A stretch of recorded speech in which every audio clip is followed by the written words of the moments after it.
So we've got this block sliding. It's got some friction F on it. This force is F. And we want to know what is the acceleration of the block. Let's just do one thing here. I know that there's a normal force here. I know there's a weight here. This component here is F cos theta. And I have this component here, F sine theta, that I'm going to be able to use in my problem. So when I set up the vertical equations, I'm going to have that the normal is actually equal to F sine theta. Actually, this is not true. Let me be really careful on this. So I know that the normal and F sine theta are going to balance the weight. So what that gives me is that vertically the normal is going to equal F, is going to actually equal mg minus F sine theta. That's pretty cool.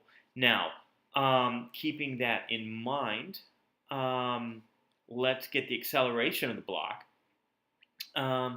using the horizontal equation, which is going to be F cos theta minus F equals ma.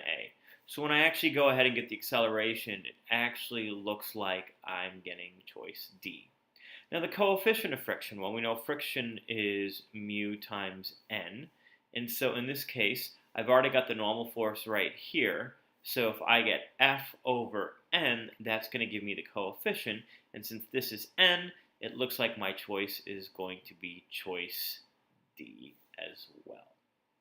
Now, number 14. An object is released from rest from a great height, reaches its terminal velocity because of air resistance, which of the following statements is true of the object while it's following the terminal velocity. Well, what this means is that there's mg pointing down and there's some kind of drag force going up. Since it's following the terminal velocity, that means the velocity is constant, and that must mean the acceleration is 0. That's what comes to mind. Let's see if any of these choices even matter. So this is false. There's still gravity acting on it. There is air resistance. There is no acceleration on it. These forces are actually in the opposite direction, and that leaves us choice D, which is the gravitational and drag forces actually balance. Number 15 is very much like problem number 11, the same trick. I know that F equals ma. Now let's take the second derivative. A is d squared x dt squared.